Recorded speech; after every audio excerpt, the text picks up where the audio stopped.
The Mazda CX-5 has problems that dealerships won't tell you about. And if you're considering buying one, you need to know about these 6 deal breakers before signing anything. If you've been attracted to the CX-5's reputation for sharp handling and premium materials, you're about to discover why those strengths can't overcome some fundamental flaws that will frustrate you daily. While most reviewers praise Mazda's engineering, this SUV forces you to accept outdated technology and cramped space that competitors solved years ago.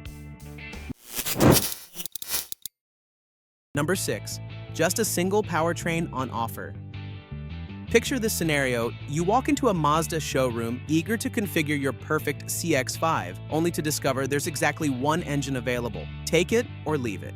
That's the reality facing buyers of the new generation model, which arrives with a naturally aspirated 2.5-liter 4-cylinder as the sole powertrain choice. The engine itself is proven and reliable, delivering smooth power that most turbocharged competitors can't match. The problem isn't quality, it's the complete absence of choice. Maybe your weekend routine involves towing a boat to the lake and you need extra low-end torque to confidently pull grades. Perhaps you're facing a 60-mile daily commute, watching gas prices climb, desperately wanting better fuel economy. With the CX-5, none of these preferences matter because Mazda is handing you the same answer regardless of your question. Toyota gives RAV4 buyers multiple hybrid configurations. Honda provides both standard and hybrid powertrains in the CR-V. Even Hyundai and Kia offer turbocharged options alongside their base engines. Competitors are actively listening to what different buyers need, while Mazda offers a one-size-fits-all solution that inevitably fits some buyers poorly. But limited powertrain choices are just the beginning, which brings us to how Mazda has completely abandoned what made their interiors special.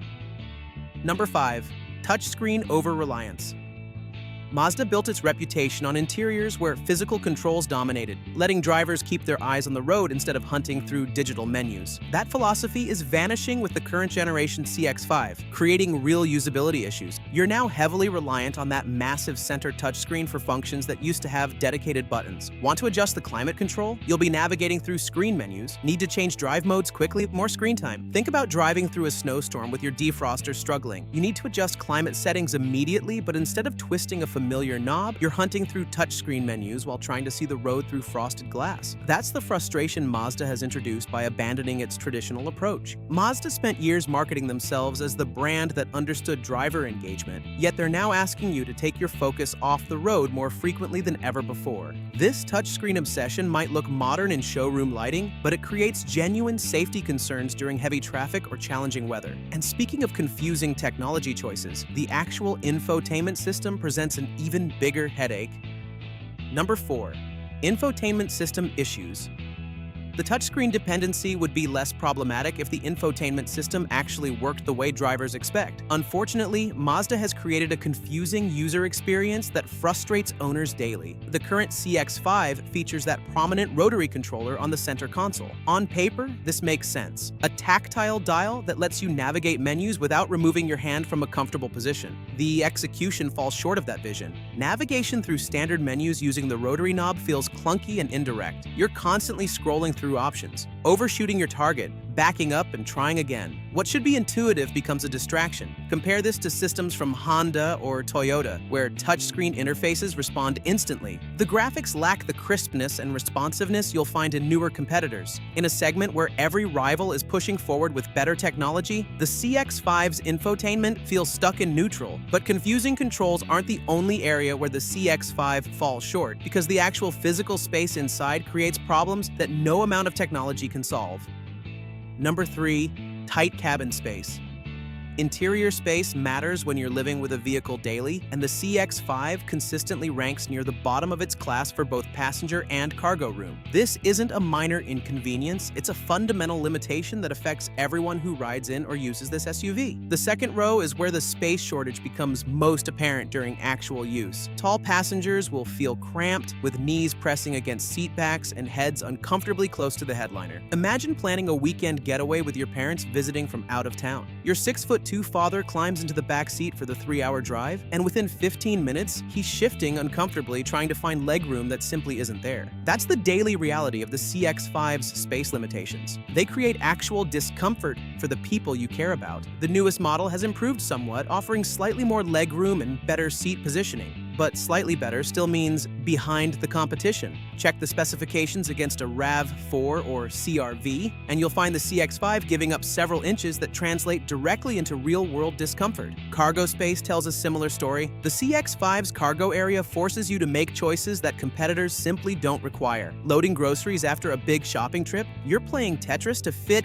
everything. Planning a weekend camping trip? You'll drop those rear seats more often than you'd like. The CX-5's exterior dimensions suggest it should offer more room. Mazda prioritized styling and driving dynamics, which came at a direct cost to interior volume. When you're choosing a compact SUV, you're typically prioritizing practicality over performance, yet the CX-5 asks you to sacrifice practicality. However, even those driving dynamics suffer from outdated mechanical components, starting with what's connecting the engine to the wheels. Number 2. Outdated 6-speed automatic. Transmissions might not seem exciting, but they fundamentally shape how your SUV accelerates, passes, and returns fuel economy figures. The CX-5's continued reliance on a 6-speed automatic becomes more problematic each year as competitors push toward 8, 9, and even 10-speed units. Here's what you're missing: closer gear ratios that keep the engine in its optimal power band more frequently. Modern transmissions can find the perfect ratio for any situation. The CX-5's transmission is constantly hunting between gears, creating a less refined experience. Picture yourself merging onto a busy interstate during rush hour. You need decisive acceleration to slip into that gap in traffic, so you press the throttle. Instead of immediate response, the transmission hesitates, searching for the right gear while the gap closes. That momentary indecision isn't just annoying, it's a safety concern that modern transmissions have solved. Fuel economy suffers directly from this gear shortage. Each additional ratio allows the transmission to keep engine RPMs lower at cruising speeds, which translates into better efficiency. While Mazda's engine is inherently efficient, it's being held back by transmission technology competitors moved beyond years ago. But there's a more concerning aspect. It signals that Mazda is prioritizing cost savings over keeping pace with segment standards. When every mainstream competitor offers more advanced transmissions, Mazda's decision to stick with 6 speeds suggests they're comfortable falling behind. That should worry anyone considering long-term ownership. And nowhere is Mazda's reluctance to modernize more obvious than in the powertrain technology they refuse to offer. Number 1. Still no hybrid option. In 2025, offering a compact SUV without any form of electrification isn't just behind the curve. It's ignoring the direction the entire automotive industry is heading. The CX-5's lack of hybrid technology stands as its most significant weakness, putting it at a genuine disadvantage against nearly every major competitor. Consider what you're missing. The RAV4 hybrid is delivering over 40 miles per gallon combined, while adding electric motor torque that makes it quicker than the standard model. Honda's CR-V hybrid offers similar efficiency gains with seamless powertrain integration. What makes this absence particularly frustrating is that Mazda has demonstrated hybrid capability in other markets and other models. They're not lacking the engineering expertise or technology partnerships needed to electrify the CX-5. This appears to be a deliberate decision to keep costs down, but it's a decision that's leaving buyers with fewer options and higher running costs. The future-proofing angle deserves serious consideration. When you're buying a vehicle you plan to keep for a decade, you're making a bet on what will remain relevant. Internal combustion-only vehicles are facing increasing regulatory pressure, potential tax disadvantages, and diminishing resale appeal. The longer Mazda waits to electrify the CX-5, the more they're asking you to accept a vehicle that's already falling behind the technology curve. The Mazda CX-5 remains an excellent driver's SUV with sharp handling and premium materials, but these 6 issues reveal a concerning pattern of Mazda falling behind segment standards. From the single powertrain choice that ignores different buyer needs, to the confusing touchscreen-heavy interface, to the cramped cabin that can't match competitor space, the CX-5 is asking you to accept compromises that rivals simply don't require. Add in that outdated 6-speed transmission and the complete absence of hybrid technology, and you're looking at an SUV that's trading today's conveniences for yesterday's engineering. But rivals come with limitations as well. If you're attracted by Kia's attractive pricing and loads of tech features, then make sure to check out our next video about the reasons why the Sportage is so disappointing. From disconnected driving experience to hybrid powertrains that underperform in the real world.